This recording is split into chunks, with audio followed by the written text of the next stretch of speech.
Okay, वो healthy skin तो हमने बात करी कि हेल्दी स्किन होनी चाहिए, हाँ, बट एग्जैक्टली हमने ये बात नहीं करी कि हेल्दी स्किन की डेफिनेशन क्या है। हेल्दी स्किन की डेफिनेशन कोई रॉकेट साइंटिस्ट की जरूरत नहीं है इसके लिए, बड़ी सिंपल सी चीज है, फ्री में कॉम्प्लिकेट करा, because you know when you complicate something it becomes easier to sell, because then the सामने वाला थिंग्स ओ माय गॉड, ये तो मैं नहीं कर पाऊंगी, नहीं कर पाऊंगा, तो let me go to somebody for a solution. Okay, healthy skin बहुत सिंपल है, अगर आपको देखने में आपकी स्किन ठीक लग रही है, आपको फील करने में स्किन ठीक लग रही है, आपकी स्किन ठीक है। अगर एक एक्ने आ रही है, थोड़ा सा कोई पिगमेंटेशन है या रिंकल्स आ रहे हैं, this is a normal part of life. वो जैसे आई है एक्ने वैसे ही चली भी जाएगी। We have to stop thinking so much about the problem. Problem is हमारे पास टाइम बहुत है आजकल, तो जो टाइम होता है और शीशे बहुत ओवरथिंक करने के लिए। Exactly, we have a lot of time. पहले घर में अपना काम सब कुछ खुद करना पड़ता था, but now there is so much help, we are all blessed, you know. भगवान करे देश हमारा ऐसे ही चलता रहेगा तो हम और ब्लेस्ड हो जाएंगे, हमारे पास और रिसोर्सेज हो जाएंगी, तो हम और वेले हो जाएंगे। एंड अगर हम और वेले हो जाएंगे, it's easier to, empty mind is a devil's workshop. तो वही हो गया है हमारे साथ, because we have so much time on hand. हम सारा टाइम मिरर में देखते रहते हैं, तो सारा दिन देखते रहेंगे तो कुछ तो दिख ही जाता है। फिर उस कुछ जो आपको दिख जाता है उसको मार्केटिंग इंडस्ट्री और एम्पलीफाई करके आपको बता देती है।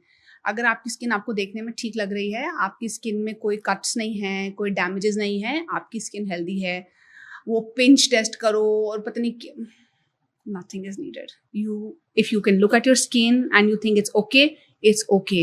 Don't let anybody tell you कि अगर आपको एक एक्ने आ रही है तो आपको हार्मोनल इम्बैलेंस है, प्लीज नो। अगर आपकी चीक पे आ रही है तो गट इन्फेक्शन है। अगर चीक पे हमेशा ही बहुत सारी क्रॉनिक एक्ने है तो हाँ इन्फेक्शन है। अगर जॉ लाइन पे हमेशा ही एक्ने बनी ही रहती है and it's painful, it has pustules, तो हाँ प्रॉब्लम है। एक एक्ने आ गया maybe once in a month और twice in a month, don't sweat it, it's okay.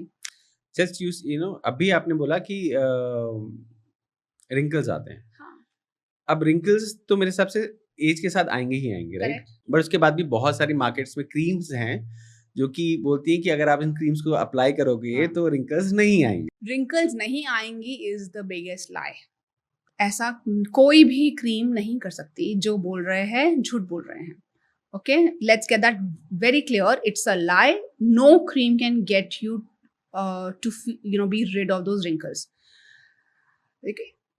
So ageing, मैं अगर आपको समझाऊं जल्दी से इन लेमैन लैंग्वेज, दो तरीके के पाथवेज हैं मेजरली, और बहुत सारे हैं, फिर लोग बोलेंगे कुछ पढ़े लिखे ज्ञानी, नहीं नहीं ये भी होता है, हार्मोनल इम्बैलेंस भी होता है, there is hormonal pathway also, मुझे पता है, but majorly there are two things, one is methylation, second is glycation. Okay, methylation is majorly environmental factors जो हमें दिखते नहीं है बट हमारी बॉडी को गवर्न करते हैं, and ageing stress, okay, not sleeping well, आप कितना पोल्यूशन वाले एनवायरनमेंट में रहते हैं, कितना नॉइज में रहते हैं, रेगुलर ट्रिगर्स आपकी लाइफ में जो आप कॉमन नॉर्मल समझ के रह जाते हैं बट वो they are triggers, so they impact the epigenetics. तो एपिजेनेटिक फैक्टर मतलब डीएनए में ऑल्टरेशन। ओके, डीएनए में ऑल्टरेशन मतलब एक टेलोमेर होता है क्रोमोसोम में, उसकी लेंथ धीरे धीरे छोटी होती जाती है। जब वो बहुत छोटी हो जाती है तो वो एक सेनेसेंट सेल, मतलब वो मर भी नहीं रहा है वो सेल और किसी काम का भी नहीं है। सो इट्स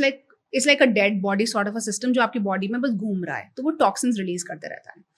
वो टॉक्सिन्स रिलीज करता रहता है। वो टॉक्सिन में से एक इन्फ्लेमेटरी टॉक्सिन मॉलिक्यूल होता है साइटोकाइन। साइटोकाइन जब बहुत ज़्यादा बढ़ जाता है तो आती है इन्फ्लेमेशन। ये एक पाथवे है, इस पूरे पाथवे को कहते हैं मिथाइलेशन। ओके, तो जब मिथाइलेशन शुरू होती है, जैसे जैसे हम बूढ़े होते जाते हैं और जो जितना अनहेल्दी होगा उसकी मिथाइलेशन उतनी ज़्यादा अग्रेसिव होती है। तो देर आर सम लोग जो बहुत यू नो किस्मत वाले होते हैं, जो दे पास अवे इन 2 days और 3 days। थोड़े बूढ़े लोग 90 years 100 years के 2-4 दिन बीमार होते हैं and then they go. Some people they suffer through, because epigenetics is one big factor. I'm not saying that's the only reason, but this whole methylation process has a role to play in that suffering. तो एक ये reason होता है ageing का। दूसरा reason होता है glycation. Glycation मतलब शुगर और प्रोटीन का बॉन्डिंग हो जाता है, तो we start, it's like browning शुरू हो जाती है हमारे फैट की। ठीक है, तो एक होता है ग्लाइकेशन। तो ग्लाइकेशन कैसे कंट्रोल कर सकते हैं आप? एपिजेनेटिक्स आप कंट्रोल कर सकते हैं methylation by a good lifestyle. Things you think you can't see but they exist and you control them. Time से सोना है, धूप में जाना है, ऑल दोस थिंग्स. एक्सरसाइज करनी है. धूप में जाना है, बहुत ज्यादा जाना है, मैं बता दूंगी. Again the science behind it. And then is glycation. Glycation मतलब प्रोसेस्ड मीठा कम खाना है. अभी शुरू हो जाएंगे लोग, we don't eat sugar, we don't eat jaggery, we don't eat anything. तो मत जियो. मतलब मीठा बिना खाए, मेरा पर्सनल ओपिनियन है. If you don't eat meat, we are humans, थोड़ा मीठा कुछ बोलते नहीं. हैं कि मीठा आप नहीं खाते हो तो आपकी एज रिवर्स होने लग जाती है. वही ग्लाइकेशन तो रिवर्स नहीं होती है. ओके. यस. सो प्रॉब्लम क्या है? प्रॉब्लम मीठा नहीं है, प्रॉब्लम है प्रोसेस्ड मीठा. अभी आप हर चीज को देख रहे हो, इट्स एक्सट्रीमली प्रोसेस्ड. पीपल से कि अच्छा खाना क्या है? अच्छा खाना वो है जो पैकेट से नहीं निकल रहा है. But then we live in a modern age. आप एक लिमिट तक ही कंट्रोल कर सकते हो, बट जितना कंट्रोल कर सकते हो, पैकेट से निकला हुआ खाना मत खाइए. ग्लाइकेशन रिवर्स हो जाएगी.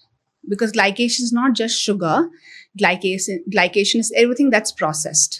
It binds with your sugar protein linkage and it accelerates glycation. तो glycation तेज होगी या methylation तेज होगी या दोनों तेज होंगी. This governs aging कैसे हो रही है. तो glycation तो मैंने आपको बता दिया कैसे स्लो डाउन कर सकते हैं. कोई भी चीज जो पैकेट से निकल रही हो, जितना हो सके आप मत खाओ. But we are humans, there is no need to go mad about it. Eventually सबको मरना है. हेल्दी होके खुश रह के मरोगे तो अच्छी जिंदगी जी है, एक ही मिली है. गॉड नोज नेक्स्ट क्या बने के आना है. ओके 7 बार तो आना है. So might as well live happily while you are a human. Then is methylation. अब methylation is the only thing जो स्किन केयर, ये ग्लाइकेशन हो गया. इसमें स्किन केयर का, स्किन इंडस्ट्री का कोई रोल नहीं है. ओके आप कुछ भी लगाओ, ग्लाइकेशन को नहीं कर सकती.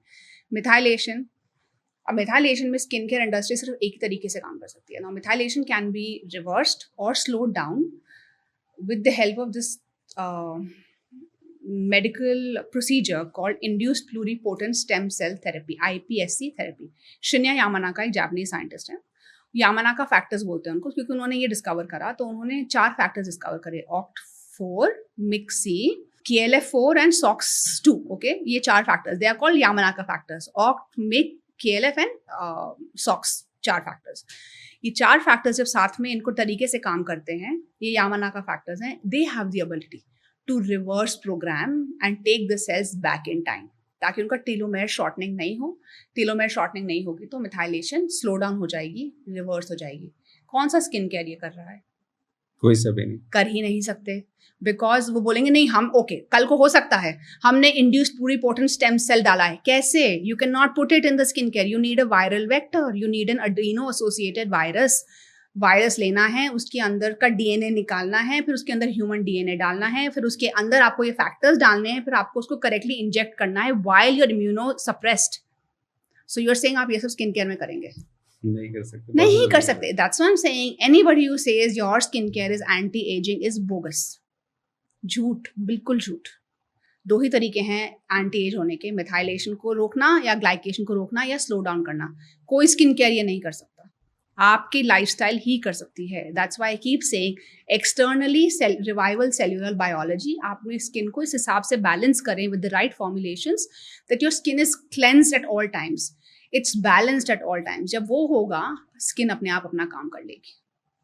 And internally you fortify your system. Internally you boost your immunity to a level कि वो internally growth factor बाहर से इंजेक्ट करने की जरूरत नहीं है. The name of PRP, internally हमारी बॉडी में growth factors हैं. So that is what it is.